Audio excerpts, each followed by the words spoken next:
হবিগঞ্জের বাবা জবানটা খুলে বলো, নবী দেখতে চাই কি চায় না? আমার নবী, আপনার নবী বলেন, যার অন্তরে আল্লাহর ভয় থাকবে সে বসে থাকবে মদিনা, যে বসে থাকবে গ্রামে, চোখের মধ্যে নূর দিয়ে দিবে। ইমাম আহমদ ইবনে হাম্বল রহমাতুল্লাহ আলাইহি বলেন, ওনার ছেলে রুটি বানালো, রুটি বানাইয়া সামনে দিয়া দিছে, আর এই দিক দিয়া ইমাম আহমদ ইবনে হাম্বল বললেন, রুটি যে বানাইবা ঘরের মধ্যে তো খামির ছিল না, ঘরের মধ্যে তো খামির ছিল না, তুমি কোথায় থেকে খামির এনেছো? ডাক দিয়া বলে, ওই যে হযরত সালিহ ইবনে মাহমুদের ঘর থেকে এনেছি। যখন এই কথাটা বললো, বলার পরে ডাক দিয়ে, সে তো কাজীগিরি করে। কাজী মানে হলো বিচারক। সমাজের মধ্যে দেন দরবার করে সর্দার আছে না নাই? সব সর্দার কিন্তু সমান না, কিছু কিছু সর্দার আছে চোখ টিপ দিয়া টাকা খাইয়া সর্দারি করে, কথা কন্যা ঠিক না বেঠি? আবার কিছু কিছু মোল্লারা আছে দেখবেন টাকা খাইয়া ফতুয়া ঘুরাইলা, কিছু কিছু মৌলবী আছে ডলার খাইয়া কালার ফাল্লাইলা, কিছু কিছু মৌলবী আছে সময়ে হক কথা কয় না, সিয়ারের লাগিয়া কথা কন্যা। কয়েক মাস আগে সুদের ওয়াজ কেমন আছি রহন নাই, তাহিরি আগে যেমন এখন তেমন, সুদ করে দুই গালে জুতা মারো তালে তালে, কথা কন ঠিক না রে? একটু আস্তে আস্তে, বেশি আওয়াজ করেন, আমার ডর করে। যুবক ভাইরা আমার, এই সুদ খাওয়া, আমার নবী, আপনার নবী বল, এই ইমাম আহমদ ইবনে হাম্বল বলতেছেন, তুমি যে খামিরাটা আনলা সে তো কাজীগিরি করে। কাজী মানে হলো বিচারক। বিচারক আজকে সমাজের ভিতরে বড় লোকরা টাকা দিয়া বিচার ঘুরাইয়ালা, গরিবে সমাজে বিচার থেকে বঞ্চিত, কথা বলেন ঠিক না বেটি? আমার নবী, আপনার নবী বলছেন, হাসরের ময়দানে 7 প্রকারের মানুষ রে আমার আল্লাহ আরশে আজিমের নিচে ছায়া দিবে। এর মধ্যে এক প্রকার হলো যারা আদেল ন্যায় বিচারক, যারা আদেল ন্যায় বিচারক। এই জন্য সব কাজী জান্নাতে যাবে না, কিছু কাজী জাহান্নামের মধ্যে যাবে। কাজীগিরির মধ্যে বেজাল আছে না নাই? শতকরা 92 না 99 ভাগই বেজাল, কথা কোন ঠিক কিনা? হাই রে, ওই কাজীগিরি করে।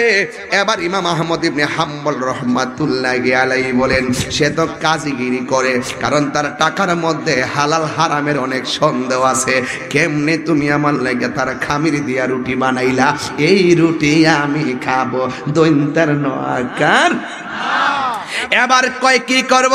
কয় রুটিগুলা ঘরের মধ্যে রাইখা দাও, কোনো ভিক্ষুক যদি বাড়ির মধ্যে আসে আমার কথা বলবা যে আমি কোন কারণে রুটি খাই নাই। যদি ভিক্ষুকে শোনার পরেও খায় তাহলে তারে দিয়া দিবা, আর না হয় তুমি এটা রেখে দাও।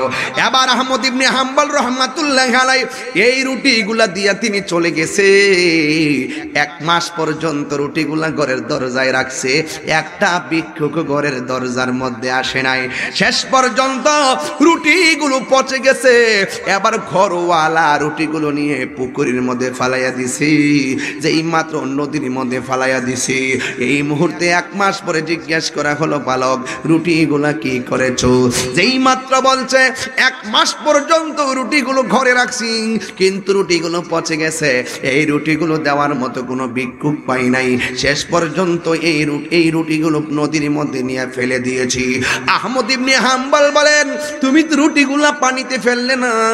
আজ সেদিন থেকে ইমাম আহমদ ইবনে হাম্বল মনে মনে কয়, না জানে রুটিগুলা কোন মাছে খাইছে, সেই মাছ আমি কেমনে খাবো।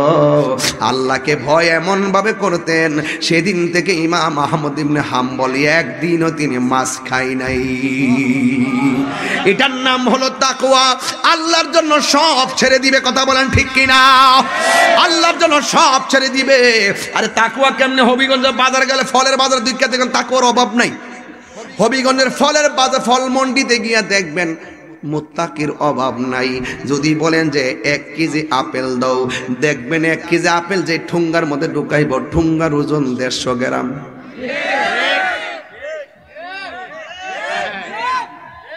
ঠুঙ্গার ওজন।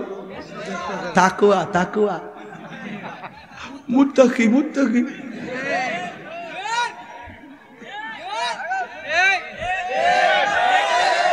যদি সে মুত্তাকি হতো, আলাদা পালার মধ্যে মাইপা দেওয়ার পর ঠুঙ্গার মধ্যে ঢুকায়া একুরেট মাপ দিয়ে ঢুকাইয়া দিত, কোনদিন ওই ঠুঙ্গার ওজন দিয়া আপেল ওজন করে দিত না। হাত করে বলেন ঠিক কি না বলেন?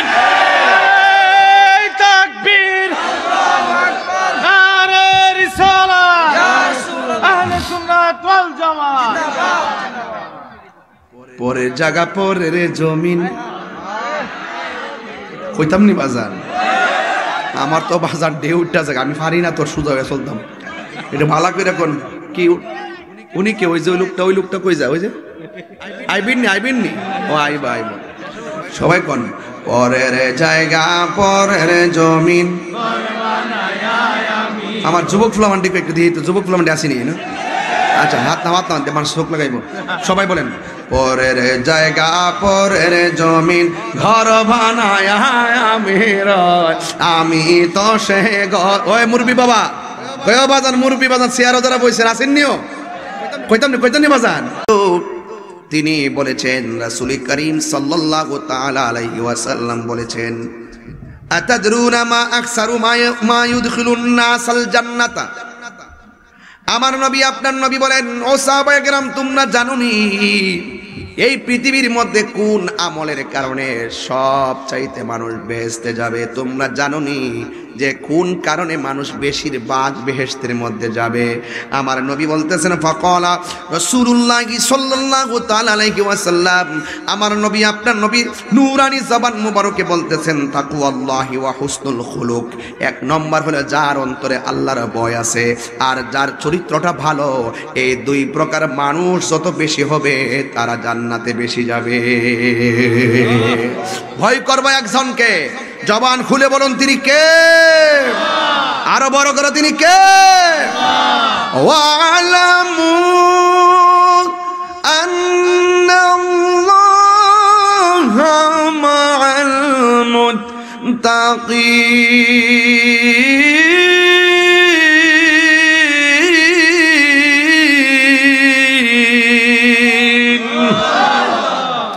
ভয় করবে একজন, তিনি কে? এই জন্য আমার নবী বলেন, আমার নবী বলে, তোমরা জানো, আতাদরুনা মা আকসারু মা ইউদখিলুন নাসাল জান্নাহ, তোমরা জানো কোন কারণে বেশি জান্নাতে মানুষ যাবে? এক নম্বর, যারা আল্লাহকে ভয় করে। ধরুন না, ঘরের মধ্যে ঘুমাই রইছেন, হঠাৎ করে মোবাইলের মধ্যে অশ্লীল ছবি দেখার জন্য মন চাচ্ছে কিন্তু আপনি চান নাই। ধরুন না, আপনি সুদ খাওয়ার জন্য মন চাইতেছে কিন্তু আপনি সুদ খান নাই। ঘুষ খাইতে মন চাইতেছে কিন্তু আপনি ঘুষ খান নাই। মানুষের গীবত করতে মন চাইতেছে কিন্তু আপনি গীবত করেন নাই। জিজ্ঞাসা করা হলো, তোমার তো সুযোগ আছে, তারপরে কেন গুনাহ করো না? এবার আল্লাহর হাবিব বলেন, হাশরের ময়দানে 7 প্রকারের মানুষকে আমার আল্লাহ আরশে আজিমের ছায়ার নিচে টাকা দিবে। এর মধ্যে 1 নম্বর হলো ন্যায় বিচারক, 2 নম্বর হলো দানশীল ব্যক্তি, 3 নম্বর হলো যারা আজান দিলে ঘরে ঘুমায়া থাকে না, যারা দৌড়াইয়া মসজিদে চলে যায়। বাজার তার ভালো লাগে না, মসজিদ তার ভালো লাগে। আল্লাহু আকবার কর না কেন?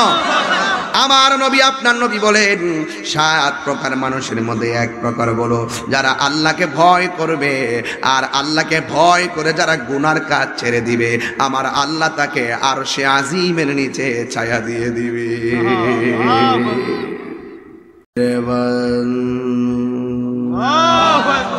আমার নবী বলে, তোমরা জানো নি? আপনাদের কি কষ্ট হচ্ছে?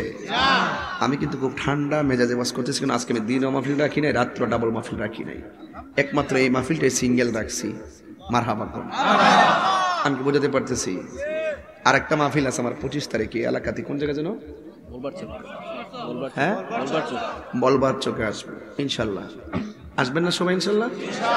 আচ্ছা, আজকে ওয়াজটা এমন জায়গায় রেখে যাবো, বাকিটা আবার ওখানে করবো ইনশাল্লাহ। রাজি আছি সবাই? আপনার কষ্ট হচ্ছে তো ইনশাল্লাহ? এই যে গজলটা, আরেকটা গজল, আর ওয়াজ তো সারাটা রয়েছে, তুই খুব হয়েছ, এটা তো ফাউন্ডেশন। খালি ঘরের মধ্যে শুধু রং দিলে চলবো, ফাউন্ডেশন ঠিক না করলেন রে? তুমি তো রং দেখতে চাইতেছ, ঘরের রং টং যেমনি সুন্দর লাগবো বিল্ডিং এর, এটার মূল কাজ হলো ফাউন্ডেশন। আমি তো ওয়াদের ফাউন্ডেশন করতেছি এখন, কথা কোন ঠিক না? ওয়াদের ফাউন্ডেশন ঠিক করতেছি, যে যেন সকালবেলা বলতে পারো যে হ্যাঁ হুজুরের প্রথম অ্যালবাম এই 2 ঘন্টা ওয়াজ করছে, ওয়াজের প্রথম 1 ঘন্টা শূন্যতে হুজুর কোরআন সুন্নাহর ওয়াজ করে আমাদের অন্তরের ভিতরে ফাউন্ডেশন গাইরা দিয়ে গেছে। আমাদের চোখের মধ্যে দুনিয়ার ভেলকিবাজি নাই, আমাদের চোখে হলো সোনার মদিনার সবুজ গম্বুজ। কথা বলেন ঠিক? তাকবীর, নারে রিসালাত, আহলে সুন্নাত ওয়াল জামাত, আল্লামা পীর মুফতি গিয়াসউদ্দিন আত-তাহিরি সাহেব। মারহাবা কর। কষ্ট হচ্ছে আপনাদের? আমার নবী আপনার নবী বলেন দুইটা কোয়ালিটি যেই মানুষের মাঝে থাকবে ওই মানুষগুলো সবচাইতে বেশি জান্নাতে যাবে। এক নম্বর হলো তাকওয়া, দুই নম্বর হলো উত্তম চরিত্র। কারণ এই উত্তম চরিত্র মানুষের অনেক সম্পদ। টাকা গেলে টাকা পাওয়া যায়, স্বাস্থ্যহানি হলে স্বাস্থ্য ফিরে পাওয়া যায়, কিন্তু যুবক চরিত্র যদি নষ্ট হয়ে যায় সেটা আর ফিরে আসে না। এই জন্য যুবক ভাইরা চরিত্রটা হলো সব চাইতে বড় সম্পদ। কথা বলেন ঠিক কিনা? এই হাদিসের মধ্যে আমার নবী আপনার নবী এই হাদিসের দ্বিতীয় অংশ বলতেছেন আতাদরুনা মা আকসারু মা ইউদখিলুন নাসান নার। আমার নবী আপনার নবী বলেন তোমরা জানো নি কোন কারণে মানুষ বেশিরভাগ দুজকের মধ্যে যাবে? ফাকাল রাসূলুল্লাহ সাল্লাল্লাহু তাআলা আলাইহি ওয়াসাল্লাম, আমার নবী আপনার নবী বলেন আল ফামু ওয়াল ফারজু, মুখের কারণে মানুষ দুজকের মধ্যে যাবে, লজ্জাস্থানের কারণে মানুষ বেশিরভাগ দুজকের মধ্যে যাবে। জবানটার কারণে দুজকে কেন যাবে? এই জবান দিয়ে মানুষ মুনাফিকি করে। কথা বলেন ঠিক কিনা? এই জবান দিয়ে মানুষ মিথ্যা কথা বলে। কথা বলেন ঠিক কিনা? এই জবান দিয়ে মানুষ লেখনির মাধ্যমে নবীর বিরোধিতা করে। ঠিক কিনা? এই জবান দিয়ে ওলি আল্লাহর বিরুদ্ধে কথা বলে, এই জবান দিয়ে কোরআনের বিরুদ্ধে কথা বলে, নবীর বিরুদ্ধে কথা বলে, ইসলামের বিরুদ্ধে কথা বলে। এই জন্য আমার নবী আপনার নবী বলেছেন মান সালিমাল মুসলিমুনা মিন লিসানিহি ওয়া ইয়াদিহি, যার জবান ঠিক নাই সে কোনোদিন মুসলমান হতে পারবে না। আর মুমিন তো পরের কথা, মুসলমানই হতে পারবে না। কথা কোন ঠিক কিনা বলে? এই জন্য জবানটারে হেফাজত রাখার দরকার আছে না নাই? এই জবান দিয়া বাবা ঢুকানো যাবে, ইয়াবা ঢুকানো যাবে, ফ্যান্সি ঢুকানো যাবে, সুদের টাকা ঢুকানো যাবে, ঘুষের টাকা ঢুকানো যাবে, দুর্নীতির টাকা ঢুকানো যাবে, ছিনতাইয়ের টাকা ঢুকানো যাবে, অবৈধ টাকা ঢুকানো যাবে না। না না, এই জবানের ভিতরে একমাত্র একজনের জিকির হবে। জবানটা খুলে বলুন তিনি কে?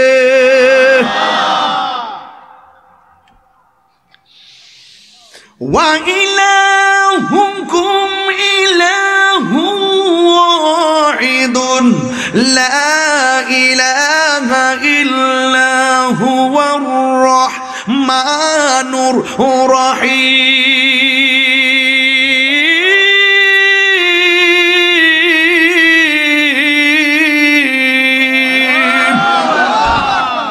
ভয় করব কাকে? আল্লাহকে ভয় করলে লাভ আছে না নাই? ভয় কি জিনিস জানবেন নি, বুঝবেন নি, বুঝাইয়া দিয়া যায়। তাকওয়া কি জিনিস?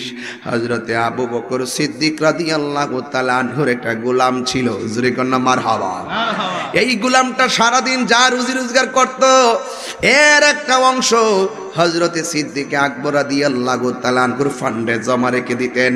যা তিনি অর্জন করতেন তা কিছু একটা অংশ শর্ত সাপেক্ষে সেখানে জমা রাখতেন।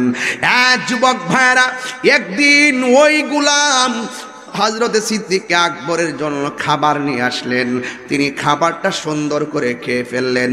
খাওয়ার পরে গোলাম ডাক দিয়ে বলে, হে আবু বকর, এতদিন আপনার বাড়িতে আমি কাজ করেছি, আমি আপনার বাড়িতে কন্ডিশনে কাজ করি, আপনাকে আমি যা দিই আপনি তাই মুট করে নেন। হ্যাঁ আবু বকর, আপনি নিয়ে ইসলামের জন্য ব্যয় করেন, আমি সব সময় দেওয়ার পরে আপনি কোন আমাকে প্রশ্ন করেন আমি টাকাটা কোথায় থেকে পেলাম, আমি অর্থটা কোথায় থেকে পেলাম, খাবারটা কোথায় থেকে পেলাম। কিন্তু আজকে যে আপনারা খাবার এনে দিয়েছি আপনি দিকেও আমার জিজ্ঞেস করলেন না খাবারটা কোথায় থেকে এনেছি। সিদ্দিক আকবর বলেন, গোলাম আমার আজকে বড় ক্ষুধা লাগছে, কোনোদিন তো তোমাকে অবৈধ পথে টাকা অর্জন করতে দেখি নাই, কোনোদিন তুমি অন্যায়ভাবে টাকা অর্জন করতে দেখি না, আমাকে দিতে দেখি নাই, এই জন্য আজকে ক্ষুধা লেগেছে বেশি, আমি তোমার জিজ্ঞেস করি নাই, এই জন্য আমি তোমাকে জিজ্ঞেস করি নাই। হ্যাঁ গোলাম, তুমি এটা কোথায় থেকে এনেছো? এবার গোলাম ডাক দিয়ে বলে, জাহিলিয়াতের যুগে আমি একটা বাড়িতে গিয়েছিলাম, একটা মানুষের বাড়িতে মন্ত্র পাঠ করে যন্ত্র তন্ত্র মন্ত্র গণক জাদু বান টুনা আছে না, এইগুলা জায়েজ নাই। আমি একটা জাহিলিয়াতের যুগে এক বাড়িতে আমি মন্ত্র পাঠ করছিলাম, যে এই মন্ত্র পাঠ করা জায়েজ না, কিন্তু আমি মন্ত্র পাঠ করার পর তারা আমাকে ওই দিন কোনো বিনিময়ে দেয় নাই।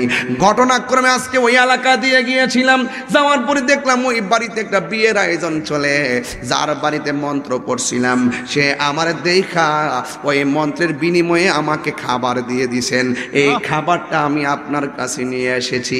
আপনার কাছে আনার পরে আপনি আমাকে জিজ্ঞেস না করে খেয়ে ফেললেন। এবার সিদ্দিক আকবর মুখের ভিতরে ইচ্ছা মতো পানি ঢুকালেন। পানি ঢুকাইয়া দুইটা আঙ্গুল মুখের ভিতরে ঢুকাইয়া বমি কইরা ভিতরে সব লোকমা বাহির কইরা ফালাইলেন।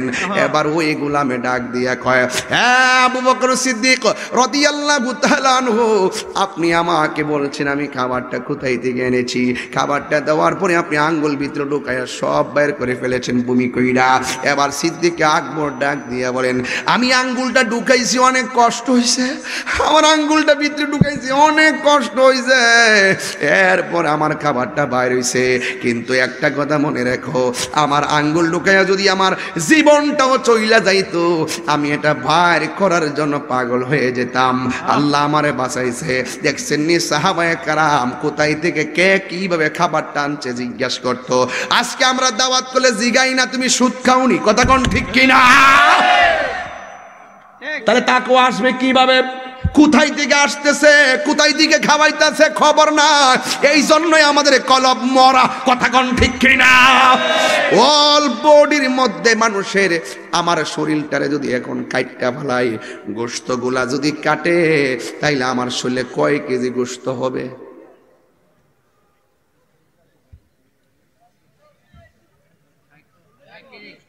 কেজি 40 মন। তোর মাথা নষ্ট। কি তার এটা কি তার কথা না? 40 মন বলে পাগল না তুই? পাগল নেই বেড়া। হ্যাঁ 1.5 মন মানুষের শরীরে 1.5 মন বুঝতে পাওয়া যাবো। আর 1 মন হইতো না, সব মিলে 15 কেজি হইব। 8 দিনে না ওজন মানুষের বিহু বুঝতো। আর কি তাহে 7 8 ভেতরে সামরা সুমরাইতে কি তা গেল। আমার ওজন হইলো কত না? 75 কেজি, 70 থেকে বেশি। আস্তে সুদ করে বেশি হইবই। এটা ঠিক আছে। এটা হারামের মধ্যে কোন আরাম আছে? হারামের মধ্যে আরাম আছে? দৌড়ুম একটু পরে দিস কই যাই। আমি খালি ফাউন্ডেশনটা দিতাছি। আর এরা আজকে ওয়াজের মাহফিলে কমিটির ফুলাফানি কোনো তাল পাইতাছি না। আর আমার চাটা দিত না, আমি কি ওয়াজকে সারা দিতে পারি? আমার মনে হয় আপনার একটু আজকে কষ্ট হইতাছে নাকি? আগে ফাউন্ডেশন ঠিক করি। মারহাবা কন। যদ্র ওয়াজ করছি মোটামুটি খারাপ করি নাই, কিন্তু প্রত্যেকটা ওয়াজ বাড়িতে নেওয়ার মতো, কথা কন ঠিক না বেটে? কেউ বাজান ঠিক আছে নিও? আমি বলছিলাম শরীর কাটলে কয় কেজি গোশত পাবেন? 40 মন। তো মাথা নষ্ট পুরা। সব মিলায় 20-22 কেজি হবে, অথবা 5 কেজি 10 কেজি হবে। বেশি ওজন হবে না রে বাবা। এই অল বডির এক কাইটটা এখানের মধ্যে রাইকা দিলাম, কিন্তু আমার নবী আপনার নবী বলেছেন অল বডির ভিতরে গোশত আছে, এই গোশতের ভিতরে আরেকটা গোশতের টুকরা আছে। ওই টুকরাটা ভালো থাকলে অল বডিটা ভালো থাকে, ওই টুকরাটা পছন্দ হলে অল বডিটা পছন্দরে যায়। ওই গোশতের টুকরাটার নাম হলো ওয়াহিয়াল কালব, ওই টুকরাটার নাম হলো কলব। এই কলবটা শরীর কাটলে কলব খুঁজে পাওয়া যাবে না, শরীর কাটলে রুহু খুঁজে পাওয়া যাবে না। ভাইয়ের আমার দুনিয়াতে এক্সরে করে কত কিছু করে, এমাদা ধরে এমাদা ধরে, এমনে ধরে হেমনে ধরে, এখানে ধরে এখানে ধরে, এখানে ধরে এখানে ধরে, এখানে ইসিজি করে, এখানে এক্সরা করে, কিন্তু রুহুটা কোন জায়গায় বাস করে পৃথিবীর কোনো মেশিন ধরার ক্ষমতা। ইয়াসআলুনাকা আনির রূহ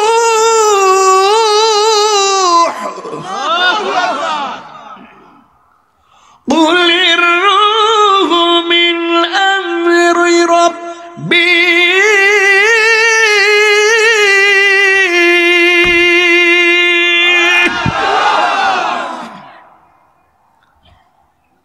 অল বডিটা পরীক্ষা করলে রুহুটা পাইবনি, কলবটা দেখবনি। এ আমার যুবক ভাইয়েরা, ওই কলবটার ফল খাইলে গায়ের মধ্যে বল হয়, কিন্তু কলবেরও একটা খাদ্য আছে। ওই খাদ্যটা হলো গিজাউল কালবে যিকরুল্লাহ। ওই কলবের খাদ্য হলো আমার আল্লাহ পাকের জিকির। জুড়ে বলুন সুবহানাল্লাহ।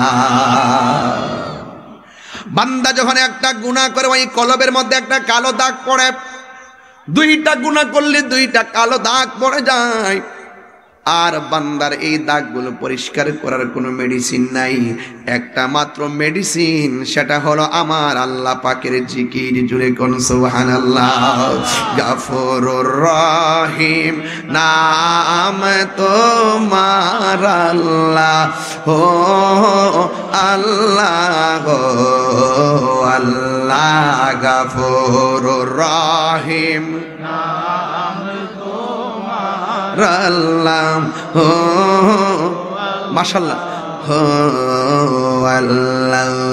ই বন্ধু নাই রে, বান্ধব নাই রে, যে জাগা কন্যা আল্লাহ।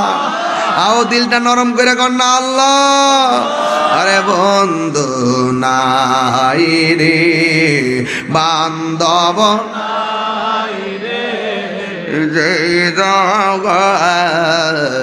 সেই যাগারো বন্ধু নবী মোস্তফাই, সেই যাগারো বন্ধু নবী মোস্তফাই। হে আব্বা আম্মা যারো কবরে, আব্বা আম্মা সে মামুদ কবরে, মাফ করে দাও নবীর খাতিরে। একটা জবানও বন্ধ রাখবেন না, শরীরটারে আলিফের মতো সোজা করে বসে যান, একটা মাথা লড়াবেন না, শুধুমাত্র কলবটারে জিন্দা বানায় বসে যান। বন্ধুরে ও হবিগঞ্জের বাবা, আমার নবী আপনার নবী বলেছেন, যারা আল্লাহকে ভয় করবে তার চোখের মধ্যে আমার আল্লাহ একটা রহমতের নূর দান করবে। এই নূরের দ্বারা বসে থাকবে পাইকপাড়া, চোখের মাঝে বেসে উঠবে সোনার মদিনা। হায় রে ও আমার হবিগঞ্জের বাবা, জবানটা খুলে বলো, নবী দেখতে চাই কি চায় না?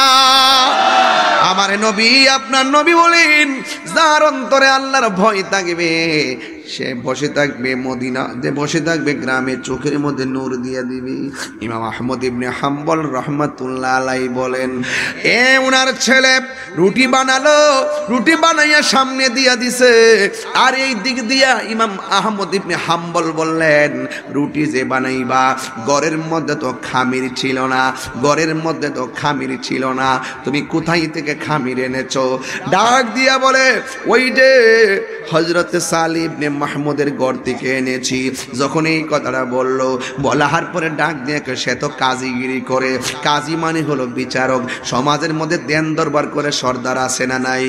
সব সর্দার কিন্তু সমান না, কিছু কিছু সর্দার আছে চোখ দিয়া টাকা খাইয়া সর্দারি করে, কথা কন্যা ঠিক না বেঠি? আবার কিছু কিছু মোল্লারা আছে দেখবেন টাকা খাইয়া ফতুয়া ঘুরাইলা, কিছু কিছু মৌলবী আছে ডলার খাইয়া কালার ফাল্লাইলা, কিছু কিছু মৌলবী আছে সময়ে হক কথা কয় না, সিয়ারের লাগিয়া কথা কন্টি। কয়েক মাস আগে সুদের ওয়াজ কেমন আছি রহন নাই, তাহিরি আগে যেমন এখন তেমন, সুদ করে দুই গালে জুতা মারো তালে তালে, কথা কন ঠিক না রে? একটু আস্তে আস্তে, বেশি আওয়াজ করেন, আমার ডর করে। যুবক ভাইরা আমার, এই সুদ খাওয়া, আমার নবী আপনার নবী বল, এই ইমাম আহমদ ইবনে হাম্বল বলতেছেন, তুমি যে খামিরাটা আনলা সে তো কাজীগিরি করে। কাজী মানে হলো বিচারক। বিচারক আজকে সমাজের ভিতরে বড় লোকরা টাকা দিয়া বিচার ঘুরাইয়ালা, গরিবে সমাজে বিচার থেকে বঞ্চিত, কথা বলেন ঠিক না বেটি? আমার নবী আপনার নবী বলছেন হাসরের ময়দানে 7 প্রকারের মানুষ রে আমার আল্লাহ আর সে আদিমের নিচে ছায়া দিবে। এর মধ্যে এক প্রকার হলো যারা আদেল ন্যায় বিচারক, যারা আদেল ন্যায় বিচারক। এই জন্য সব কাজী জান্নাতে যাবে না, কিছু কাজী জাহান্নামের মধ্যে যাবে। কাজীগিরির মধ্যে বেজাল আছে না নাই? শতকরা 92 না 99 ভাগই বেজাল, কথা কোন ঠিক কিনা? হাই রে ওই কাজীগিরি করে এবার ইমাম আহমদ ইবনে হাম্বল রহমাতুল্লাহি আলাইহি বলেন সে তো কাজীগিরি করে কারণ তার টাকার মধ্যে হালাল হারামের অনেক সন্দেহ আছে। কেমনে তুমি আমার লাগে তার খামির দিয়া রুটি বানাইলা, এই রুটি আমি খাবো, দৈন্তার নআকার। এবার কয় কি করব? কয় রুটিগুলা ঘরের মধ্যে রাইখা দাও, কোনো ভিক্ষুক যদি বাড়ির মধ্যে আসে আমার কথা বলবা যে আমি কোন কারণে রুটি খাই নাই। যদি ভিক্ষুকে শোনার পরেও খায় তাহলে তারে দিয়া দিবা, আর না হয় তুমি এটা রেখে দাও। এবার আহমদ ইবনে হাম্বল রাহমাতুল্লাহি আলাইহি এই রুটিগুলা দিয়া তিনি চলে গেছে। 1 মাস পর্যন্ত রুটিগুলা ঘরের দরজায় রাখছে, একটা ভিক্ষুক ঘরের দরজার মধ্যে আসে নাই। শেষ পর্যন্ত রুটিগুলো পচে গেছে। এবার ঘরওয়ালা রুটিগুলো নিয়ে পুকুরের মধ্যে ফালাইয়া দিছি, যেই মাত্র নদীর মধ্যে ফালাইয়া দিছি এই মুহূর্তে 1 মাস পরে জিজ্ঞেস করা হলো বালক রুটিগুলা কি করেছো? যেই মাত্র বলছে 1 মাস পর্যন্ত রুটিগুলো ঘরে রাখছি কিন্তু রুটিগুলো পচে গেছে, এই রুটিগুলো দেওয়ার মতো কোনো ভিক্ষুক পাই নাই, শেষ পর্যন্ত এই রুটিগুলো নদীর মধ্যে নিয়ে ফেলে দিয়েছি। আহমদ ইবনে হাম্বল বলেন তুমি তো রুটিগুলা পানিতে ফেললে না। আজ সেদিন থেকে ইমাম আহমদ ইবনে হাম্বল মনে মনে কয় না জানে রুটিগুলা কোন মাছে খাইছে, সেই মাছ আমি কেমনে খাবো। আল্লাহকে ভয় এমন ভাবে করতেন সেদিন থেকে ইমাম আহমদ ইবনে হাম্বল একদিনও তিনি মাছ খাই নাই। এটার নাম হলো তাকওয়া। আল্লাহর জন্য সব ছেড়ে দিবে, কথা বলেন ঠিক কিনা? আল্লাহর জন্য সব ছেড়ে দিবে। আরে তাকওয়া কেমনে? হবিগঞ্জ বাজার গেলে ফলের বাজার দুইটা দেখেন তাকওয়ার অভাব নাই। হবিগঞ্জের ফলের বাজার ফল মন্ডিতে গিয়ে দেখবেন মুত্তাকির অভাব নাই। যদি বলেন যে 1 কেজি আপেল দাও, দেখবেন 1 কেজি আপেল যে ঠুঙ্গার মধ্যে ঢুকাইব ঠুঙ্গার ওজন 150 গ্রাম।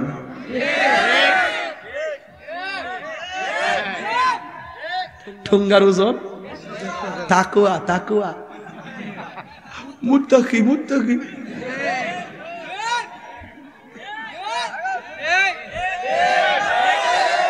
যদি সে মুত্তাকি হতো আলাদা পালার মধ্যে মাইপা দেওয়ার পর ঠুঙ্গার মধ্যে ঢুকায়া একুরেট মাপ দিয়া ঢুকায়া দিত, কোনদিন ওই ঠুঙ্গার ওজন দিয়া আপেল ওজন করে দিত না। হাত করে বলেন ঠিক ঠিক না বলেন?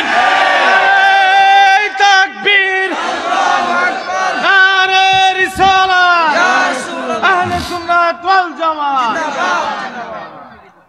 পরের জায়গা পরের জমিন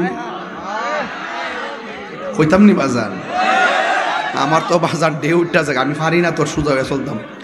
এটা ভালো করে কোন কি উনি কে? ওই যে ওই লোকটা কই যায়? ওই যে আইবিন নি? ও আইবা আইবা। সবাই কোন পরের জায়গা পরের জমিন। আমার যুবক ফুলামান্ডিকে একটু দিয়ে তো, যুবক ফুলামান্ডি আসেনি না? আচ্ছা হাত না মানুষ চোখ লাগাইব। সবাই বলেন পরের জায়গা পরের জমিন, ঘর বানায় আমি রয়, আমি তো সে ঘর। ওই মুরবি বাবা, ওই বাজান মুরবি বাজান চেয়ারও যারা বইছেন আসেননিও কইতাম নি বাজান? চলবো না এটা, চলবো নি বাজান? একটু মন খুললে খুললে কন পরের জায়গা পরের জমিন, ঘর বানায় আমি রই, আমি তো সেই ঘরের মালিক নয়। বলো পরের জায়গা পরের জমিন, আমি তো সে ঘরের মালিক নয়। সেই ঘরখানা যার জমিদারি আমি পাই না তাহার হুকুম জারি। সে ঘরখানা যার জমিদারি আমি পাই না তাহার হুকুম জারি।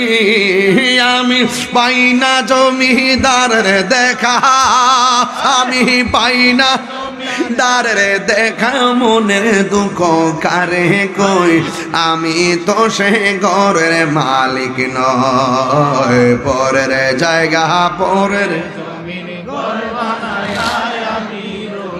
আমি তো সে ঘরের মালিক নয় জমিদারের ইচ্ছা মতো দেই না জমি চাষ তাই তো ফসল ফলে না রে দুঃখ 12 মাস জমিদারের ইচ্ছা মতো দেই না জমি চাষ তাই তো ফসল ফল না রে দুঃখ 12 মাস আমি খাজনা পাতি ছবি দিল